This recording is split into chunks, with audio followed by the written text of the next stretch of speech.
Hello, and welcome to another fully live episode of Hacking with Friends. My name is Cody Kinsey. I'm a security researcher at Varonis, and today I have my good friend and fellow hacker Alex on to help us go through the hacker news of the week. Thank you to everybody who's joined us in the chat, especially Zam. Good to see you again, and hope everybody had happy holidays and is getting into 2022 well so far. Alex, welcome to the show. Thank you. So we have a lot of stuff to cover this week because we have been off for a while. So it's good to see everyone here, and let me check in on the chat. I can see we have Mike, we have Nils, we have, yes, Zam again. So thank you to everyone who's in the chat. Feel free to ask any questions if you are in there, and we'll try to answer them as we go along. And let's go ahead and get started. So first off, we can switch over to my screen. And the Log4J thing might seem like it's over for some people, but if you work in incident response or if you are still cleaning up the mess from this, then you might be happy to learn that Google has released an open source scanner, which is available to anybody who wants to go through and look for vulnerable applications on their system. So this is a great tool that's extremely straightforward and a little bit easier to use than some of the other stuff I've seen out there. And considering the source, I might trust this a little bit more than some of the random Log4j scanners that have popped up on the internet. You know, it kind of depends on the source as to whether or not they're trustworthy. And with something as critical as this, you probably don't want to be using some sketchy detector that might be echoing the results back to maybe somebody else. But anyway, this is a great tool for anybody who's still stuck out there trying to find what maybe tiny little internal dependency might somehow use Log4j, even though it seems like it might not be possible at all. I'm sure lots of people have gotten surprises like this over the last couple of weeks, so if you are still stuck in incident response hell, this might be a tool that can help you out at least a little bit. Yeah, that's pretty much it for that. Alex, what do you got? Yeah, in the same vein as the Log4j exploit, there are other exploits that are kind of similar to this that are being unveiled that also use the same like JNDI exploit that was used on Log4Shell, which is basically the thing that tries to call a server and will download like remote malicious Java code or something like that and execute it if an attacker has something malicious set up. So this same JNDI exploit has been found to work across other databases like the following H2 database, which is a relational database that stores information like usernames, passwords, and stuff like that. But this was also found vulnerable to the same JNDI exploit, so this means an attacker could basically use the same exploit string that works against Log4Shell, also against this H2 database, and be able to call internal information from these servers, be able to potentially do remote code execution or just download user credentials or stuff like that. So it's interesting to see how this is evolving and also what other services are affected. Yeah, this seems to just get worse and worse as people who think that they weren't affected, they're like, oh, dang, that sucks for everyone using Java. And they're like, wait a minute, what does our thing use? Oh, yeah. Wait. So there's so many little exceptions or edge cases that make it difficult to know whether or not you're impacted by this, that it just seems to continue to get worse and worse as time goes on. Dang, that's crazy. Yeah. And somebody in the chat is saying, without the green screen, we would just see cats everywhere. We can't have people leaking confidential information on the stream. So if you know the reason why we have the green screen, then by all means keep it to yourself. But I mean, can they hear this? Can they hear your son? I don't know.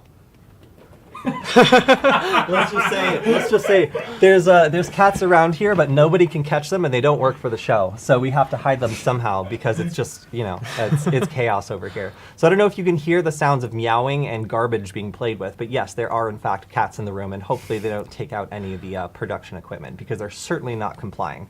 Better not take down the green screen. I mean, if you would just see the cats then if they did. But all right. So someone also asked in the chat, did Alex get a haircut? No, but rather I let my hair grow out a little bit. You got a haircut. Did I? Yeah, you did. Oh, I did. I guess like 2 weeks ago. Yeah. I forgot about that. Yeah, I was growing a little bit of a mullet before that. Great. All right, so back to the news. I released a video yesterday on Hack5 that was showing how to use our S2 Wi-Fi nugget in order to load up 5 different Duckyscript payloads and deploy them with the press of a button, which is pretty cool. But there's actually an interesting way I found of defending against this.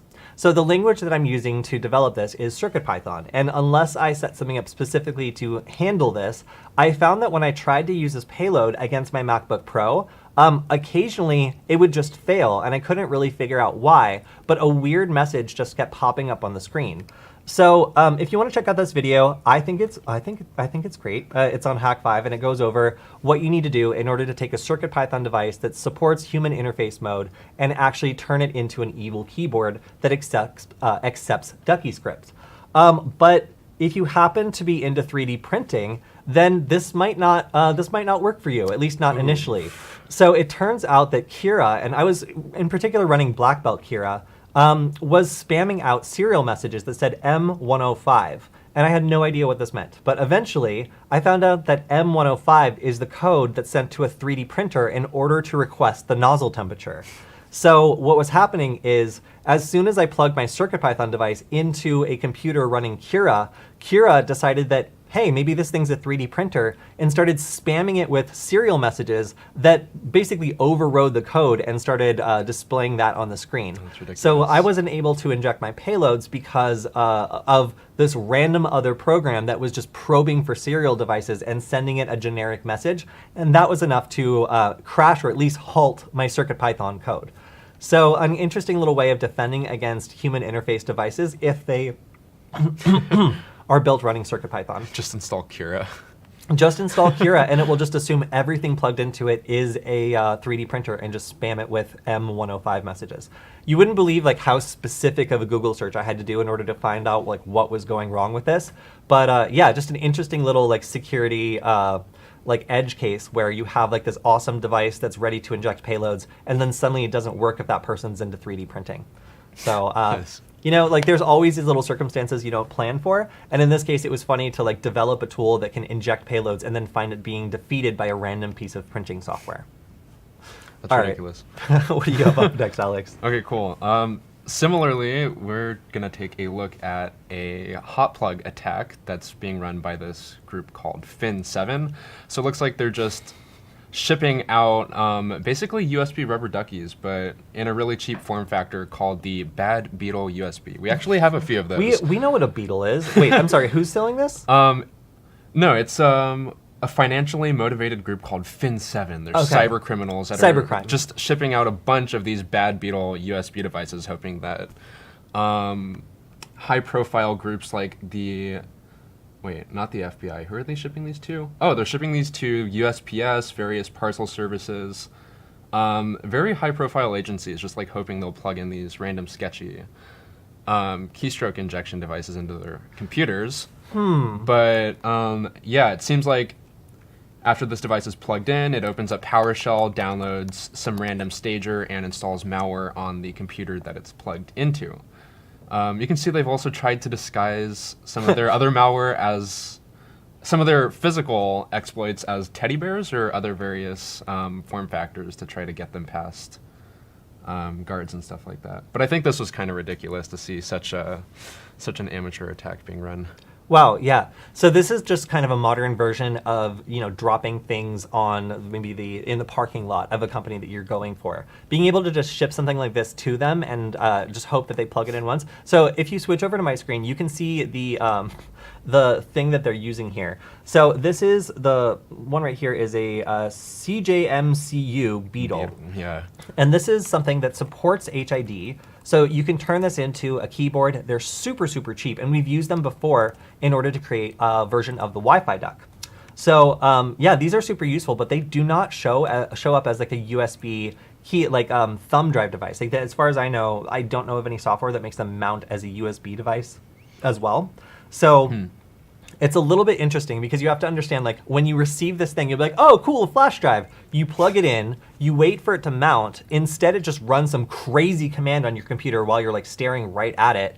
And then it never successfully mounts as a storage device at all. It just doesn't. So, like, It's kind of interesting because if you were developing something like this based on the microcontroller we're working with, the ESP32S2, it will actually mount as a flash drive, and it could also run commands at the same time. So it could like mount as a flash drive, although kind of a terrible one because it wouldn't be that big, and it would be very slow. And then later, maybe when you've forgotten about it, run a command when you're gone or something, and that might be a more convincing fake thing to send to people. But this is just like, it doesn't do any of the things it's supposed to do. Right. It just tries to hack you once. So, if you plug it in and just like take it out before it's done, like you'll probably be fine. And then like, obviously you're never going to want to plug that thing in again because it doesn't even work as a flash drive and it just tries to type out some script. The other problem here is like, these have no idea what operating system you're running. Yeah. So trying to create a payload that's generic enough, you pretty much just have to guess like what version of Windows or what operating system at all the victim's going to be running in order for this to work, because it's just a one-way attack. Like it's like a fire and forget weapon. So you ran into that issue when coding your Duckyscript thing with CircuitPython. Yeah, exactly. So yeah, and there's also the problem where when you plug this into a Mac OS system, unless these are programmed to identify themselves as a Mac OS keyboard, a pop-up window comes up that says, hey, like let's configure this keyboard, and then all those keystrokes that are trying to hack someone do not work at all. Because there's this extra step of setting the hardware identifier to be the correct hardware identifier in order to get a Mac OS system to not pop up this configuration thing that ruins everything. So there really is a lot of work developing a payload that's appropriate for a particular platform. So, and I have to say, like, I anticipate that unless they're sending out an absolute ton of these and they're targeting like the most generic possible like Windows operating system that like everybody's running, they're probably gonna have a very low success rate for the trouble of like putting out a bunch of physical devices with physical evidence out into the world. So, Yeah. Interesting. If they're able to drop ship these from like, some like provider or whatever, so it's harder for them to be traced, then like, I guess that kind of makes sense. But if at some point it's ever going into someone's home or going into someone's lair, I guess, then it would be a lot easier to track them down if each one of these things was picking up a little bit of physical evidence before shipping out. So really interesting case though. It's strange to see people still resorting to this, but it does work and people still plug the stuff in. It's just funny that the device they're using doesn't act like a USB device at all. It just acts like a keyboard from the second you plug it in. And it also comes in like a very alarming form factor. Yeah, you can see that this could be hidden by a case to look like kind of a chunky sort of USB. After looking at the headline, it says that they're actually using these ones that still come with the LilyGo logo. So it looks like these ones are a little more. Oops. I think I just closed it. Okay, not that guy. Wait, okay, you can switch back to my screen, Michael. It looks like they're shipping out these ones, which are, I guess, a little less alarming than the raw circuit board. But still, regardless, I wouldn't plug this random metal hunk into my computer. That's just like arbitrarily branded. Yeah, it doesn't seem like a good idea. It doesn't seem like a good idea at all. So yeah, interesting attack. And even more interesting is that apparently it works enough that people are still pouring resources into it. Okay, so over on my screen, we have a case of a high school senior who was notified that she was being tracked by an AirTag and was obviously pretty worried about that, assuming it was like maybe someone from high school or maybe some random creep. So she pulls over and like goes through all of her stuff and discovers that her mom has stuck this in her vehicle in order to track like where she's going and just like, forgot to share it. But this is just one of the examples of how AirTags are being used in ways that Apple doesn't really publicly advertise and like, oh no, it's for your suitcase. But people immediately like, right, suitcase, you mean my daughter. And then like start using it for these use cases that are pretty scary and alarming for the people that are involved in, and kind of show that Apple hasn't really thought out every possible use case for these things when they are combined with human nature. Because there's, what they intended them for, but creating a distributed network of trackers that uses every iPhone in the world as a sensor to find these Bluetooth tags is a great idea. And it does outcompete other companies, like Tile, that kind of make this their thing, but rely on somebody having an app running on their phone. That's cool, but all the creepy ways that people are using this for surveillance is really starting to make the news. Everything from vehicles being stolen to how terrible the Android app is for this. So have you downloaded the Tracker Detector app? No, I haven't. Okay, so there is a Tracker Detector app. So if you have an Android device, you can finally get notified if someone has planted a AirTag on you. And I had Zam plant an AirTag on me. Well, he just gave it to me. I knew it was tracking. And all it did was, by the time I finally got home, like 3 days later, it started like making a noise every so often. And again, you could just puncture the speaker and then it does nothing. So being an Android user, I wasn't able to see anything about an AirTag tracking me because this is only a notification for Android or for iPhones. So this whole tracking thing is made worse for people that are using an Android phone because they have to download this app, run it once, and then it'll like scan around and try to find if there's an AirTag that's been separated by its owner. It won't tell you if there's an AirTag that is there but is still technically with its owner or is temporarily with its owner. So like, you know, somebody from your household could potentially put an AirTag on you or in your stuff, and then provided they were nearby when you scanned for it, you still wouldn't see it. So there's all these like random little edge cases where also it doesn't run continuously. So you actually have to stop and make the app run and scan in order for it to find AirTag. So if you're not running the scan like every day, you're potentially not going to know an AirTag has been put on you for a really long time. So, you know, there's so many different weird edge cases for things that could be really alarming and kind of unfair for the people involved that Apple hasn't really thought out a good way of providing a solution. And I would say the Find Tracker or whatever it is app is a really good example of like a pretty lame solution for a persistent problem they have introduced into the world with this product. Like a more persistent way of identifying trackers following Android devices would be really, really nice. So yeah, this is a problem that isn't going away. You're going to see it in the news continuously because people continue to come up with new and stupid ways of using AirTags to do basic surveillance tracking and other stuff. It's honestly just a personal security nightmare. Like when you give people access to like however many AirTags you're able to buy that are just basically like personal GPS trackers, I think that's dangerous and scary. Yeah. And the quote from the mom here is, she hadn't intended to keep the knowledge of the AirTag from her daughter. If I knew she would be notified, I probably would have told her. So, okay, all right. Yeah, if I knew I was going to get caught, I might have told her. Okay. So, you know, there have been lots of like TikTok videos of people finding like an AirTag stuck to their bumper from like their ex or something. There's been lots of news articles about people like taking these AirTags and sticking them to valuable cars to find out where they're garaged. Like there's also, I think, coming up a story of someone watching their luggage get stolen in real time. From the airport as somebody took it with an AirTag. So, you know, there's lots of weird cases that these trackers are pretty effective at what they claim to do, but that might not always be in line with what Apple intended them for. I think AirTag should also have like a reverse feature where like you can see who the AirTag belongs to and then also track them down. Yeah, I think that things are kind of trending that way. We're like making it less anonymous to like post these AirTags and making it so if you catch an AirTag, you're able to determine like who put it there. You know, all of those things I think are probably in the pipeline because Apple's facing a lot of blowback for stories like this. Yeah, because like if it's really for like being able to track personal assets, then I think it should be you should be able to return it to the person who lost it. So I think that's a reasonable feature. Yeah, reverse tracking, so it gets to track them back. Yeah, exactly. Cool. All right, you got something new? Yeah, this one's pretty interesting. So using hardware to detect malware via neural networks. So this uses electromagnetic emanations in order to detect basically the electromagnetic signature of malware on basically your computer or whatever. So considering like if a hacker had the most high level access to the system that they exploited or stuff like that, they still would only be able to move laterally within like software that's running on the compromised machine. But if you had something like an electromagnetic probe that was external to the system and not actually like part of a software component, you could potentially detect malware by looking for the electromagnetic signature of this malware being run.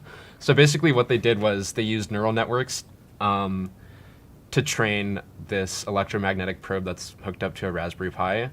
And they ran like a whole bunch of different types of malware on this and grabbed the electromagnetic signature of these different malwares and basically created a system that allows them to detect if it's being run with this That's like electromagnetic probe. so specific. Yeah, it's really convoluted and kind of an honestly crazy way to detect that. That is really crazy. So like, is yeah, we're interesting. not gonna like worry about all that software running. We're just gonna sniff the electrical signals coming out of the box Yeah. and like get it like infected a bunch of times so we know kind of what that like smells like, and then just like smell around for electrical signals that mean the computer's sick. That's basically what we're doing.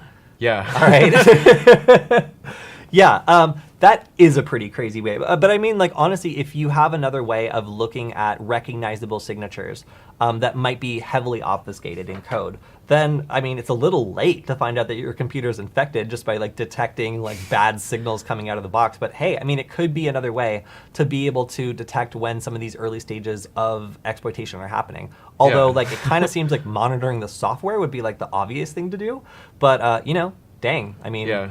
that's still really interesting. It's kind of funny. We also talked about like a weird attack where they're able to do like bit shifting in the RAM before to like mess around with the electromagnetic whatever in RAM by just like messing with the bits and stuff like that. So it'd be interesting to see if this was ever actually implemented, if you could fuzz the electromagnetic signatures just by pushing arbitrary stuff to the RAM or the CPU.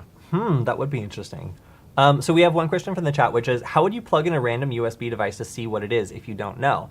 And usually people have like a virtual machine or just like a dedicated computer, maybe perhaps a Raspberry Pi running something, that can get infected and die as much as it wants to, and it won't be a problem. But also malware will typically have switches in place to prevent it from downloading its best and most wonderful, you know, payloads if the malware is running on a virtualized system or what appears to be like an analyst system. So if you're running a virtual machine, like one of the first things a piece of malware might do is check to see if it's running in a virtual environment and then just turn off, because it doesn't want to share, you know, its secret payloads with you if you're not going to give it a real computer to infect. So there is a bit of a cat and mouse game between malware developers and then people who are trying to analyze it. But typically, if you had a USB device that you wanted to see what happens if you plug it in, you would want to create a virtual system and then let it attack that instead. Or again, you could use a Raspberry Pi if you felt like it was for, you know, a Linux payload, like a Linux computer payload. One of the dumbest things I did to detect like what payloads are deployed on a USB rubber ducky was I took a physical keylogger, plugged it into a wall outlet, and then plugged the USB rubber ducky into it. So then the keylogger saved all of the keystrokes, and I was able to read it off my computer. That's actually brilliant. That is so smart. I love Yeah. it. So it's just like this dumb thing that just sends keystrokes as soon as it powers up, and then you just put a keylogger in line with it, and that's so just brilliant. discharges the USB rubber ducky directly into the keylogger. That is so funny. I hope that everyone's taking notes, because that's beautiful. No virtual machine, right? Yeah. So another question from the chat is, what about the tag for safe driving by insurance companies? Oh my gosh, yes. So some insurance companies offer a little thing you can plug into your vehicle that will continually log and transmit your driving practices. That could be speeding, that could be all sorts of other things. And I don't know if these things include like GPS coordinates. I suppose they probably do, because I think you have to pair it with your phone, and then it could probably just get GPS coordinates from there. But having a device continually logging everywhere you go in order to like jack up or like bring down your insurance premium creeps me out. It is none of my insurance company's business where I go. And I get the feeling that they will probably sell like the places I go to or like more information about me to advertisers in a heartbeat in order to give me a lower insurance rate. So like I'm sure that like the party line is like, yeah, sure, like we just want to like have this data so we can see, you know, if you like speed. But they don't need to be soaking up all that much data. And then if they turn around and sell that to people who want to know where you've been or where you go, then it's tons of new data that people would pay good money for, and I can kind of see why the insurance premium would be less if they're also making more money off the data they can potentially share with partners. So I haven't read the privacy policy on those, and like honestly, I think if I did, it would be depressing. But most of these companies make additional money by scooping up data and selling it to people who want to build a more complete picture of you for whoever wants to buy it. So that is why I find them creepy, and I do not like them. And then here's a question that was my first question with the Android tracker detector, and that is, does the app add you to the network of trackers? So if you download the tracker detector, does it add you to Apple's network of detectors and then use you as another node? Because I would absolutely hate that. If in order to find a tracker, I had to become part of Apple's like AirTag network, like no, ew, like didn't sign up for that, don't want to do it. Like that's something pushed on iPhone users, and it would be super, super unfair to force you to do work for Apple and basically use your phone use your phone's like radio and bandwidth to contribute to their network. That would piss me off. I read through all the terms and conditions before installing the app, and it didn't say anything about that. It seemed to imply that results were kept locally and were only able to detect certain types of trackers that were separated from their owner. Blah, blah, blah. So it doesn't... Oh, sorry. Was it released by Apple, the official app? Oh, okay. Yeah. So the official app was released by Apple, which is weird to see like an Apple app on like the Google Play Store. But yeah, so it doesn't seem to add you to the network of trackers because, again, if my phone was doing work for Apple just to decide if there was a tracker tracking me, that would make me really pissed because like I never signed up for that. I just want to know if their dumb product is stalking me on behalf of someone else. So thank you for the questions, by the way. Yeah. All right, on to you. Oh, okay. All right, if we switch over to my screen, another Log4J security concern. So a fintech firm was hit by a Log4J hack and they refused to pay a $5 million ransom. So apparently it's this crypto trading platform called Onus, a Vietnamese crypto trading platform. And it seems one of their internal servers that was used just for some internal code testing was vulnerable to the Log4j vulnerability. But once attackers were able to compromise these systems on an Amazon web bucket, they were able to move laterally within other applications that they had deployed on these Amazon servers and get access to, I think, a couple million different accounts and users that were using this trading platform. Yikes. So that's pretty scary. Yeah, and this was a Log4j? Yeah, this was a Log4j vulnerability. That's so sad. Yeah. All right, well, over on my screen, I also have more sad Log4j news. You remember when we told you guys to go ahead and use Canary tokens to find Log4j vulnerabilities? We're sorry. It turns out every Canary token that was created since the Log4j fiasco accidentally got deleted. Oh, so shit. you might need to make some new ones. This was apparently because Canary, who offers this free service. Again, this is free, a free product for people to use for free. So it's not as though anyone like paid for this particular part of the Canary token service. But yeah, their free server was beefed up pretty quickly to handle people using it for Log4j, and then a reboot managed to kill the database. So that means if you have Canary tokens you've been using, you're going to need to create them again if you made them from 2 weeks from December 30th. So I have a bunch of old Canary tokens that still seem to be working just fine. So yeah, if you have older tokens, they seem to be okay. But if you created them within the last 2 weeks, you're probably going to want to go back and recreate them. Again, I do not blame them for this because this is a free service that a lot of people are using, and we you recently covered it on Hack 5. So presumably a bunch of people also saw that Hack 5 episode and started using it. So if we contributed to crashing it, then I'm sorry. But this problem actually happened on the day that we released the episode featuring Canary tokens. Which That's was so unfortunate. Yeah, which a lot of people were like, hey, it's not working. And we're like, oh.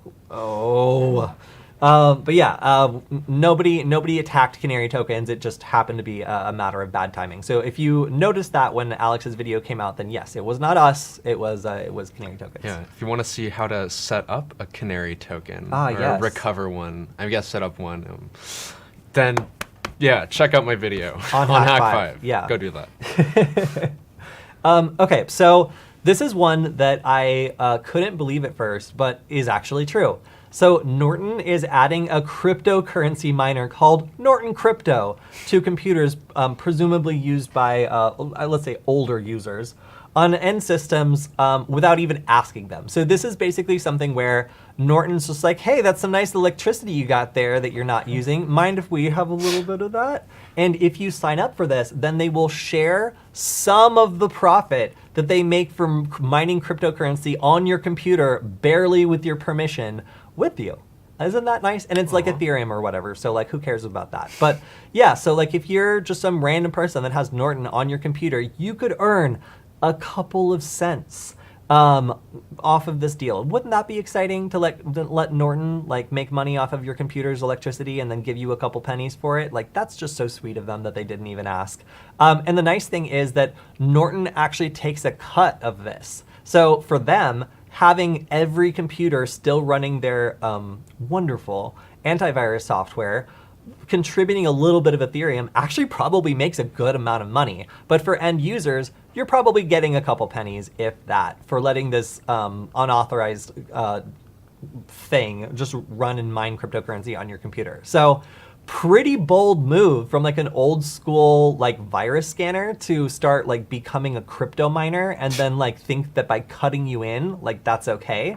But if you've got Norton on your computer, just realize that this encrypt.exe now may be running and using up your electricity in order to make Norton richer, which seems absolutely crazy. Like if I had a product, I'm like, nah, just stick like a crypto miner in it. Like they're not gonna care. Like, well, what if they want some of the money? Give them some pennies. We don't care. We have 10,000 of these running.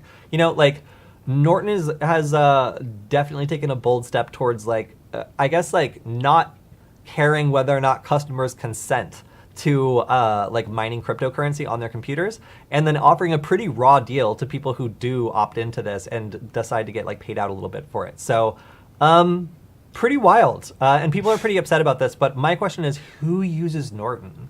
I literally don't know a single person that uses Norton, so I don't know anyone who's personally upset by this. But if you do know someone that uses Norton antivirus, you might want to let them know that now they are in the cryptocurrency game, and they could be making small pennies in Ethereum if they get on board with this thing that was forcibly installed on their computer. McAfee's got to catch up to that. I know. You know that they can't be far behind.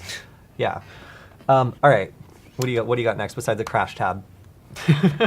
Yeah. Let's hope this tab doesn't crash too. Okay. Google fixes nightmare Android bug that stopped user from calling 911. Oh yeah. Yeah. Did you see this one? This one's pretty bad. Yeah, I read about it last week. Oh dang, yeah. So apparently Microsoft Teams or other apps that are able to use the phone register a phone account with Android systems. So this is basically an object that's registered when it tries to make phone calls or stuff like that, letting the Android operating system know that this app is able to make phone calls. So basically when Teams registers this phone account, there's something wrong with the way that it's trying to create this phone account. So for example, it can register it multiple times, clogging up your phone, even create invalid accounts, stuff like that. But this can potentially lead to an integer overflow, which is really bad because when the Android operating system tries to find a phone account to use to make like an emergency call or something like that, if Teams is screwing around with these hash values that it tries to look for to determine which phone account to use for this call, this can result in an integer overflow, resultantly leading to you not being able to place this call. And in the case of this user, they weren't able to make a 911 call because they had Teams installed. Yeah. So really bad. Yeah, and there, like, I've also seen a use case where like you try to dial 911 and your phone like tries to use Microsoft Teams and forces you to sign in. Oh, sure. So you're just like, oh God, there's a shooting. 911 is like, please sign in with your Microsoft Teams account. I don't have time for that. You're like, what's my password? I don't know. Like, you know, so yeah, like this is obviously super dangerous because if your phone just straight up crashes when you try to call 911, that's one problem. But if it demands you sign into Microsoft Teams, like it's like, well, I understand this is an emergency, but I need to understand if you have permission to even be using Microsoft Teams. Right. That is pretty wild. So yeah, this is obviously like Android shouldn't be letting something override the ability to call 911 ever. But the fact that like Microsoft Teams had this big of a bug is also kind of on Microsoft on this one. It's also kind of weird that it has like that low level access to operating system calls. That's no bueno. We also have a comment in the chat that someone was so distraught by their experience with Symantec that they made a boat out of plastic bottles and sailed from California to Australia. So perhaps the crypto thing isn't that surprising based on the corporate culture over there, but that's just an anecdotal story. All right, so if we take a look at my screen, we also have, hey, that video we just told you to go watch. So if you want to cruise on over to Hack5, you can see Alex's video on using Canary tokens to detect the Log4J vulnerability, and it's doing quite well. In fact, it's doing better than my video, which is fine. Which is fine. But anyway, definitely check that out. So in Saturn news on the 4th of July, oh no, sorry, not the 4th of July, the other holiday where I set off explosives, New Year's, Betty White passed away. So we decided to memorialize her by making the sky weep with fire. Because where we live, fireworks are not only legal, but almost required on the New Year. So little celebration for Betty White. And this isn't really InfoSec news, but you know what? It's still sad. cool, though. Well, I mean, no, the fireworks are cool. It's Yeah. very sad that Betty White Oh, no, died that out. part's sad. I'm sorry. Oh, all right, moving on. Actually, let's do yours. I like the party okay, hat on all your right. guy. I actually don't like this guy. But relevant to kicking off the new year, there's a Y2K22 bug that was discovered in Microsoft Exchange. So Microsoft Exchange is using signed integers, which max out at the following value here, which is, I think, 2,100,000,000 something, whatever. But basically, Microsoft Exchange uses the first two numbers from these signed integers in order to determine what year it was released, and it uses these signed integers to denote different versions of this malware detector that they're running on Exchange servers. But since signed integers max out at this following number here, this cannot go up to the value of 22. So when it basically just when it hit the new year, it wasn't able to refresh this number to something that was valid, and various mail servers crashed and weren't able to send mail queues through, just because of this dumb integer overflow issue. Oh my gosh. Okay. All right. So over on my end, we have a story about Korean researchers who have been finding ways to put malware in parts of SSDs that are basically not user accessible. So if you want to check out this story, what's basically happening here is there's a feature called over provisioning, which is where these SSD manufacturers will basically make the size that's user accessible slightly smaller than the actual disk size in order to allow it to flex a little bit, like if it needs to for speed and like other purposes. So basically it allocates a little bit less space than there actually is. And it doesn't let the user write to this space typically. But if you go through some of the firmware options, you can actually abuse this so that you can put stuff in here. And the other problem is that when you are allocating this space, most of these manufacturers won't like zero out the data. They'll just leave it there and assume that nobody can access it anymore by breaking the table that shows where the data is.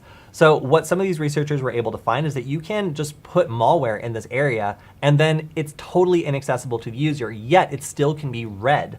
So this is just kind of abusing just extra space that's been left over by these manufacturers that an attacker could use as real estate to make it so, you know, the user scans their computer, can't find any sort of problem or any sort of malware, but it's actually lurking in a hidden partition that's administered by the firmware unbeknownst to the user.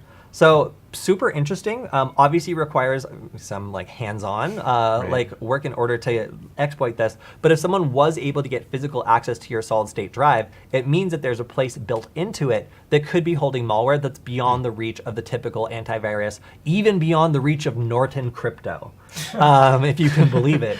So yeah, this is a pretty like nasty way of hiding malware that makes it difficult for the user to have any idea that it's there until it's being executed. So really, really interesting if you want to read more about the way this sort of attack works. I could foresee them like buying these SSDs, loading code onto them, and then like shipping them out to people. Yep, And, you can either do like a supply chain attack, or you could do like an evil maid attack where if someone just left their computer in a hotel, you could get in there, load up like a custom firmware module, and then just drop this onto any solid state storage.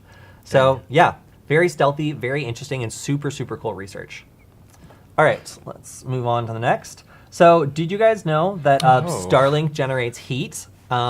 This seems like it's not a problem because in our snowy environment, that means that it keeps the snow off. But unfortunately, it can also generate interference by attracting, let's say, heat-seeking animals. So as you can see here, Starlink is experiencing a little bit of interference, mostly because the cats have figured out that it is slightly warmer than the environment and that snow will not stick to it. So because cats like keeping their precious toes out of the snow, you can expect that if you have a Starlink device, you might find it suddenly supporting something besides your internet. So what you're saying is we should set up a ton of Starlink satellites so we can attract all the neighborhood cats. Yeah, correct? I don't know if this is if this is like good for them. They're basically getting a little CAT scan from all the radiation going up and down from the satellites. So like, is this good for? I mean, it should be fine. They're just like, are they just getting microwaved like a tiny little bit just to be warm? Like, is that okay? I don't know. Like, if I wouldn't take a nap on something that was communicating with space, especially if it was like visibly hotter than the surrounding area. But I'm not a cat, so I don't make choices the same way. Where is mine? All right.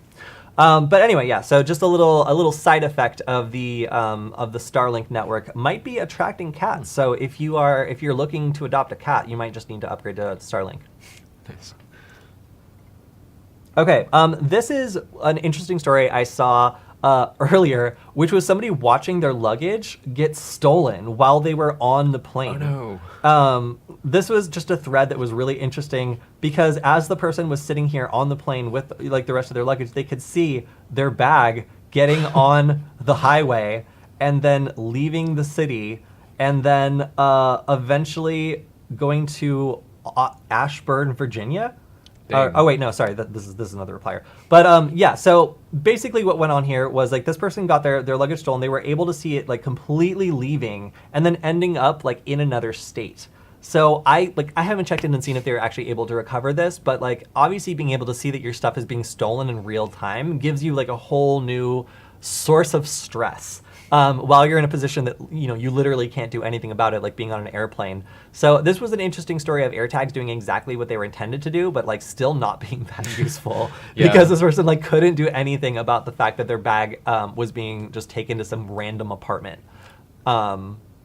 Yeah, so fortunately this was a bag that like didn't have that much expensive stuff in it, so it wasn't that big of a deal. But like watching this person lose their bag and then watch it like transition to another state and get on the highway and like just go a totally different route from them was pretty crazy.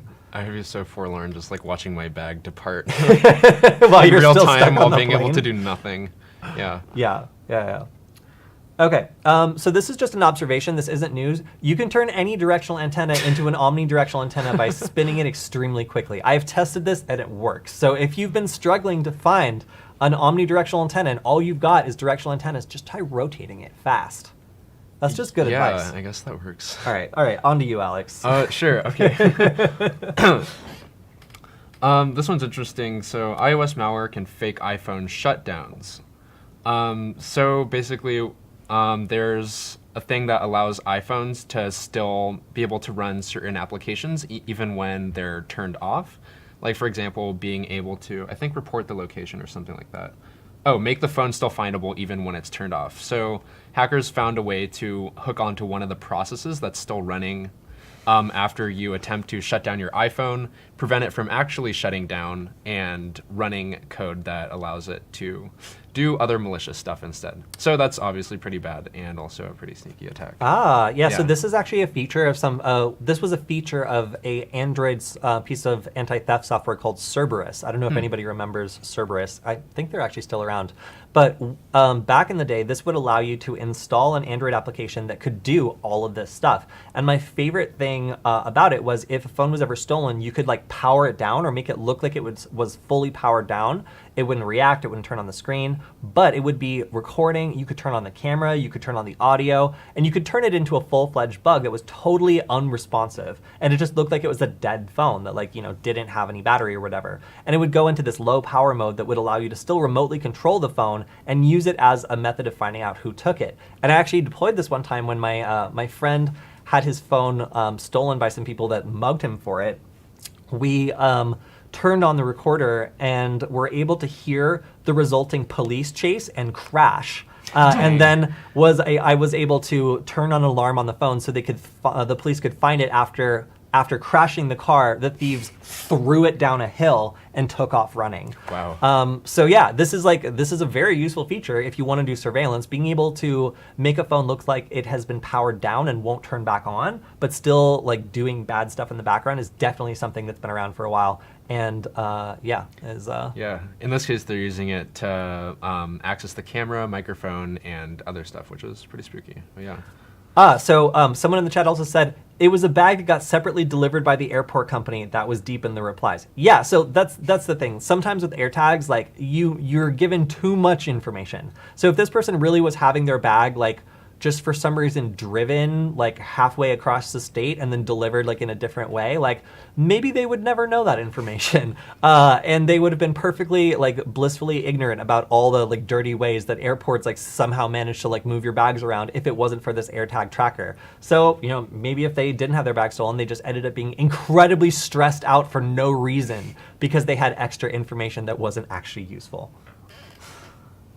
All right, so switching over to my screen, we've got a story that came up a while ago, but now we finally have an admission that this is true. Looks like the Department of Homeland Security had a contractor that was storing a bunch of information about travelers who were crossing the US border, and turns out that that information was hacked and then leaked on the darknet. So if you were part of this program, then your face, license plate, and care information was potentially exposed by a subcontract called Perceptus, which left this information insecure, which was not very perceptus of them. They were banned from doing any further business with the Department of Homeland Security, Customs and Border Patrol. And then it turns out that was just rescinded, and now they're working with them again. So whoopsie, like it turns out they just got a slap in the wrist, and by losing all of your data, they just got themselves like in a very small amount of trouble. Those tricky hackers always stealing stuff. I'm sure that this company didn't do anything wrong. So after it learned of the attack, Customs Border Patrol pulled their credentials and banned it from working with Department of Homeland Security ever again. However, the suspension was lifted on September of 2019, leaving them eligible to participate in contractor procurement processes. Oh, isn't that nice? Then they entered into an agreement in which they promised to never, ever have a problem ever again. Well, isn't that nice? Except for you, if all of your data was breached by this random federal contractor who it seems didn't even really have any consequences for losing it, because now they're back working for the federal government again. Beautiful. So I don't know if you guys have been to airports that do like facial recognition boarding passes. I've done it once before and it's kind of creepy, but like you basically have to send in a picture of yourself beforehand, and then when you walk up to the gate, a camera will scan your face and allow you on the airplane based on that alone. But the problem is the contractors who are working with this data don't always secure it very well. So if it's like a border patrol program and they're just working with like the lowest bidder, then it's pretty likely that they maybe aren't having the best data security practices when focusing on delivering their product for the lowest possible price. So that's kind of the problem with a lot of these facial recognition systems, is sometimes the data ends up in places you don't anticipate. And if you have no choice but to participate in this program, then it might end up having data about you leaked that an attacker could use to pull a scam on you if they have access to your like biometric information and a bunch of information about your traveling and your license plate and stuff. So just kind of a sketchy thing to have happen when you often don't have a choice in interacting with these sorts of surveillance programs. All right, Alex, you got anything else? I am out of news. You're out. Okay. All right. Yeah. So this is a fun one. Uber isn't going to fix this because apparently this is just a feature, not a bug, but there's a exposed endpoint that allows anybody to send an email as Uber. So this is pretty funny. And the whole story goes into a fact that you can basically like send something from uber.com by just using this exposed endpoint that doesn't really take that much time or energy to exploit. So clicking confirm on the form submits the text fields and the test site set up by the researcher, and then it can go ahead and send it from this endpoint that looks like it's from uber.com. So if somebody wanted to phish like Uber drivers or Uber passengers, this would be a really, really easy way of doing that. If somebody wanted to maybe have someone get into the wrong car or something, this is also a way they could send information that's wrong that looks like it's coming from an official source. So also apparently this isn't the first time someone's reported this flaw to Uber. So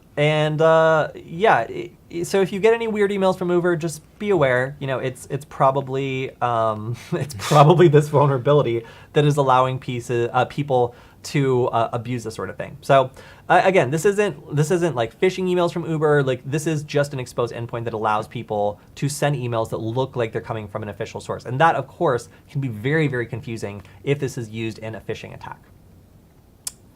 All right, so this is, I think, the last one we're going to do today. But a lot of people complain about the amount of tracking that Facebook and other companies do, and they maybe don't totally understand how deep that goes and the kind of things that you can find out from someone just by paying attention to things like the accelerometer data. So a researcher found that iPhones are basically constantly logging and sending information about accelerometer movement to Facebook. Now, like, they claim that this is because they want to enable some movement related features like shake to do whatever, but it's really not necessary to send this kind of granular data along, because it can be used for all sorts of other things. And this article goes into a couple different ways people could de-anonymize you by using things like accelerometer data. So let's say that you are a privacy conscious person that has disabled location services on Facebook completely, and theoretically it shouldn't be possible to tell where you are. But then you get in a car, or you get on a bus, or you get on a train, and there's other people who are also using Facebook who have location services enabled and also have accelerometers that are registering basically the exact same vibrations because you're in the same vehicle. Based on this, Facebook could look for any devices that match that vibration pattern and then assign them the same location, basically piggybacking on someone else's location services to determine where you are. So this sort of thing can be applied to lots of different things. It could be applied to audio, it could be applied to light, but doing accelerometer data is probably the easiest way to do it, because you could determine when people are in the same environment, if it's like a vehicle or something that would introduce similar vibrations, and extend whatever location services that one person has over everybody in the same environment.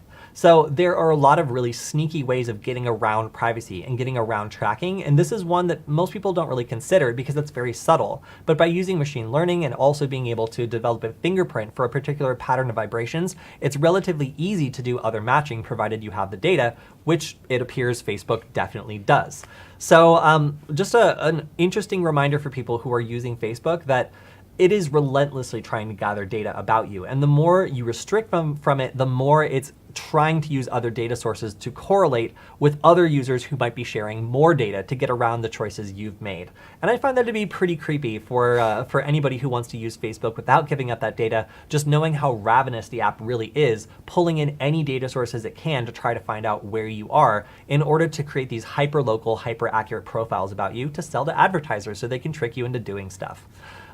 So yeah, just another kind of nightmarish way that your location could theoretically be sold out. Although Google also came out with a product that starts to recognize the way you hold a phone by the accelerometer and the vibrations, creates a fingerprint of who you are based on the way you hold the phone, and then starts dropping the confidence score if somebody else picks up the phone and the way they hold it doesn't match the way you do.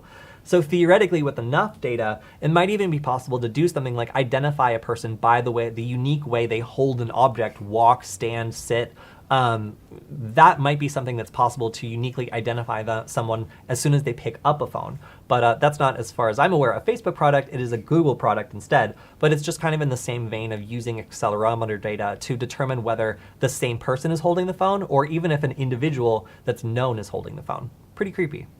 It's interesting how many ways there are to beat around the bush to be able to track people without explicitly using GPS. Yeah, just profiling them based off accelerometer data. Yeah, and another thing is our roommate was unable to use his Bluetooth thermometer without giving it permission for location data. And he was just like, why the hell does this thermometer need to know where I am? And it's because people use Bluetooth to get around location requests. So if you have Bluetooth enabled, an app will sniff your Bluetooth until it sees a known beacon, and then it can look it up in a database and find out exactly where you are. So eventually Android had to be like, you guys don't even get to touch Bluetooth anymore unless you ask for location permission. So while this thermometer app probably wasn't looking to track his every move, it still had to request location permission because so many companies use Bluetooth in order to sniff for beacons or known devices or known objects, and then determine where you are based on that. So there are all sorts of end ways of getting around privacy settings. And this is apparently accelerometer data is just one of the more recent ones that people can do in order to group users into areas of common vibrations or common accelerometer readings. Pretty crazy. Yeah. All right, so that's all we have time for today. I want to thank everybody in the chat. We got to answer a couple questions that people had, and that's always really fun. It's also always good to see Zam in the chat, helping keep things sane and lively. And if you guys have any questions about any of the stories we covered, you can leave them on the YouTube video, and we will make sure to answer them during our next Q&A session, which will also be live. So if you have any questions you have then, you can tune in, or you can watch the replay and leave it on the Security Forward channel, that's Security FWD, or you can go to hackingwithfriends.com. All right, Alex, thank you for joining us today. If you guys feel like we missed anything, please reach out to me on Twitter or drop a comment on the video, and we will see you next time. Bye.